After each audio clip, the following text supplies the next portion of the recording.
నిన్న government budget పెట్టడం జరిగింది. గతంలో అందరూ నమ్మే విధంగా అందరూ అబ్బా అవునా నిజమా ఇలా చేశారా ఇంత జరిగిందా శ్రీలంక అయిపోయిందా లేకపోతే నిజంగా శ్రీలంక కాబోతుందా మేబీ వాళ్ళకు ఉన్నటువంటి సోషల్ మీడియా ఒక ఏమంటారు ఆ హైప్ ద్వారా లేకపోతే ఛానల్స్ ద్వారా వాళ్ళు చూపించింది అంతా ఇంత కాదు. తీరా 14 లక్షల కోట్ల అప్పు అని చెప్పి నాకు తెలిసి అందరికి ఇదే చెప్పారు ఎలక్షన్స్ లో. ప్రతి ఒక్కరు వాళ్ళ వీడియోస్ అన్ని ఇప్పటికీ స్టిల్ యూట్యూబ్లలో కానీ వీడియోల రూపంలో కానీ ఛానల్ రూపంలో గానీ అన్నిట్లో లైవ్ డిబేట్లతో సహా. సో చాలా చాలా క్లియర్ గా పార్లమెంట్ లో నిర్మలా సీతారామన్ గారు చెప్పినటువంటి విషయం ఏంటంటే ఆంధ్రప్రదేశ్ ఏదైతే ఫైనాన్షియల్ డిసిప్లిన్ లో మాత్రమే అప్పులు చేసింది తప్ప ఎక్స్ట్రా అప్పు చేయలేదు అని. ఇప్పుడు నిర్మలా సీతారామన్ గారు ఎవరండి?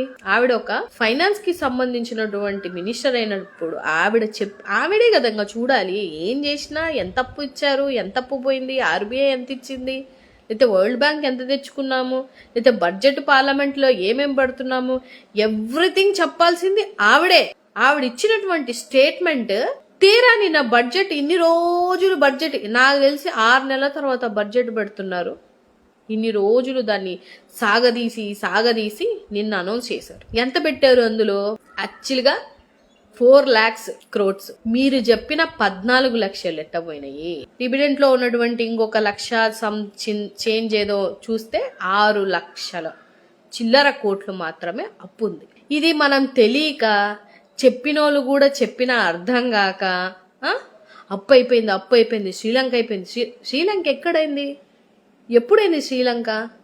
మీకు శ్రీలంక అవ్వాలంటే కరోనా తర్వాత పెద్ద పెద్ద కంట్రీలో గాల్లో కొట్టుకొని పోయే అలాంటిది కరోనా టైంలో కూడా ఏ పథకం ఆపకుండా పైపెచ్చు రాష్ట్రంలో మనం చచ్చిపోతున్నాము ఇట్లా అయిపోతుందన్నా కూడా ఫస్ట్ ఇంజెక్షన్స్ కానీ లేకపోతే ఆ రెమెడీస్ కానీ అన్నీ తీసుకొని వచ్చింది మన ఆంధ్ర రాష్ట్రంలోనే కదా ఫస్ట్. ఇవన్నీ మర్చిపోయారు. ఎలా పడితే అలాగా ఏది చెప్తే అది వాళ్ళేది చెప్తే వీళ్ళేది చెప్తే ఇవాళ బడ్జెట్ లో క్లియర్ గా అర్థమవుతుంది ఏంటి. ఇప్పుడు ఏమంటారు? అప్పు శ్రీలంక చేసినట్ట చేయలేనట్ట అది కూడా క్లారిటీ ఇవ్వాలి కదా. అంటే సోషల్ మీడియాలో కానీ టీవీ ఛానల్లో ఏది ఇప్పుడు టీవీ ఛానళ్ళు ఏం చూపిస్తున్నారో ఏం మాట్లాడుతున్నారో వాళ్ళకే అర్థం కావటంలే. రాజకీయ పార్టీలకు కొమ్ములు కాసుకుంటా ఉన్నారు. అలా కొమ్ము కాస్తే వాళ్ళకి మంచి ఏమంటారు నామినేటెడ్ పోస్టులు వస్తున్నాయి. ఇంత జరిగి ఇంత చేసి తీరా ఏం చేశారు? ఇంతే అప్పు చేశారని పెట్టారు. ఇప్పుడు మొహాలు ఎక్కడ పెట్టుకోవాలి వీళ్ళందరూ? ఏమని ప్రొజెక్ట్ చేశారు?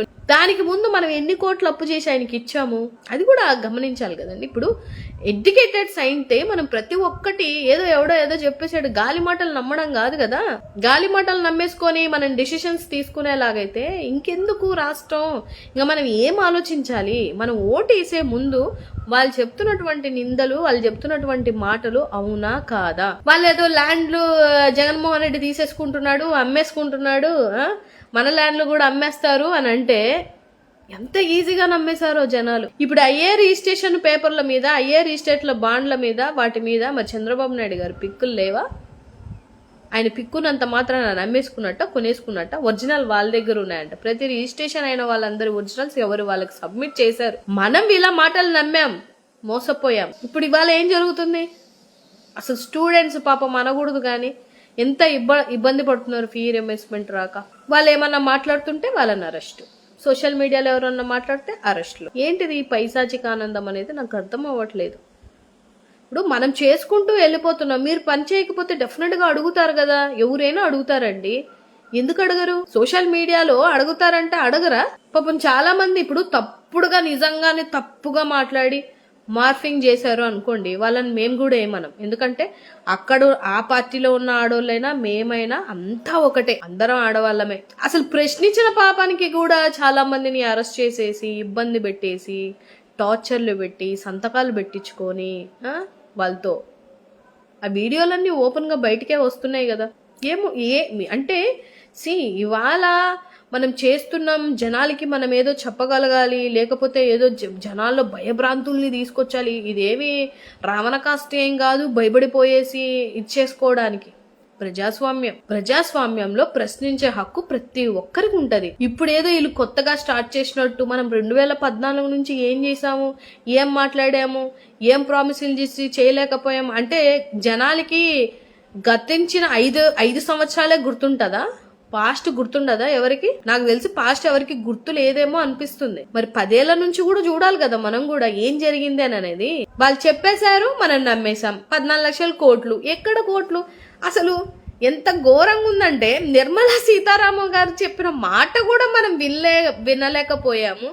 ఆవిడ మాటని కూడా మనం గ్రహించుకోలేకపోయాము అని అంటే మనం ఏ స్థితిలో ఉన్నామో ఆలోచించండి. ఇంకా చదువుకున్న వాళ్ళకి ఏం చెప్పాలా? చదువు లేని వాళ్ళంటే పాపం వాళ్ళకి తెలీదు ఎన్ని కోట్ల పోతుందో, ఏం చేస్తున్నారో, ఎంత వెళ్తుందో, ఎంత వస్తుందో అనేది వాళ్ళకి ఐడియా లేదు అని చెప్పేసి మనం అనుకోవడం.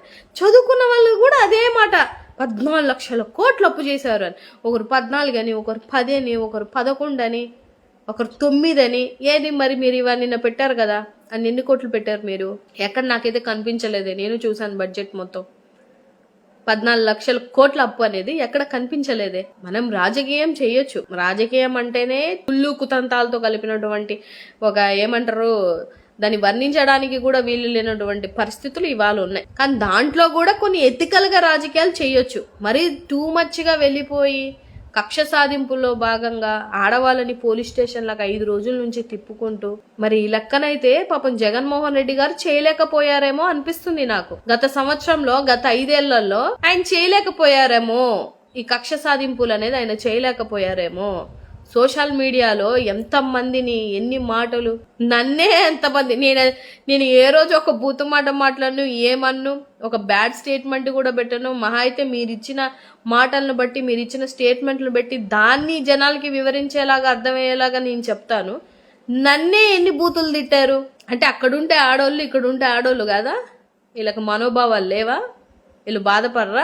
ఓ పెద్ద మనిషి అంటాడు, ప్రతి ఒక్క ఆడబిడ్డని ఏడ కాపాడుతాం, మీకు కూడా సమాజ స్పృహ ఉండాలి అంటే మరి గత ప్రభుత్వంలో సమాజ స్పృహ లేదా? అప్పుడు ఆ పాయింట్ గుర్తు రాలేదా? అంటే మీరు గవర్నమెంట్ లోకి రాగానే గవర్నమెంట్ ఏం తప్పు కాదు, సమాజానికి కూడా స్పృహ ఉండాలి. ఎట్టసారి మాట్లాడతారు అంటే మన మాటల్ని మనమే బీట్ చేసుకొని ఇంకొకరు చెప్పే విధంగా కాకుండా మాట్లాడుతున్నారు అని అంటే ఏం చెప్పాలి? అంటే మీరు ఆడబిడ్డల్ని ఆడబిడ్డకి అరక్షణం, అర నిమిషం, అర సెకను ఏదన్నా అన్యాయం జరిగితే వెంటనే నేను రియాక్ట్ అవుతాను, వెంటనే నేను మాట్లాడతాను అంటే 100 మంది బాధితులయ్యారు మీ 150 రోజులలో కంపేర్ చేస్తే.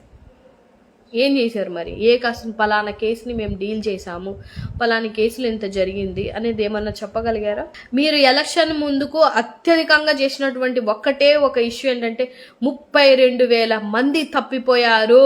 నేను కూడా అనుకున్నా, ఏందమ్మా 32,000 మంది తప్పిపోయారా, ఇంత మాట అనేసాడు, అసలు నిజంగా తప్పిపోయారా అని డౌట్ వచ్చే విధంగానే జనాలతో మాట్లాడారు మీరు. నిన్న డీజీ గారు ఎప్పుడో, మొన్న అక్టోబర్ 10th ఎప్పుడో, అంటే ఎవ్రీ ఇయర్ ఎన్ని హత్యలు జరిగాయి, ఎన్ని తేల్చాము, ఎంత ఒక రిపోర్ట్ ఉంటుంది కదా, పోనీ అదన్నా ఉందో లేదో నాకు తెలీదు.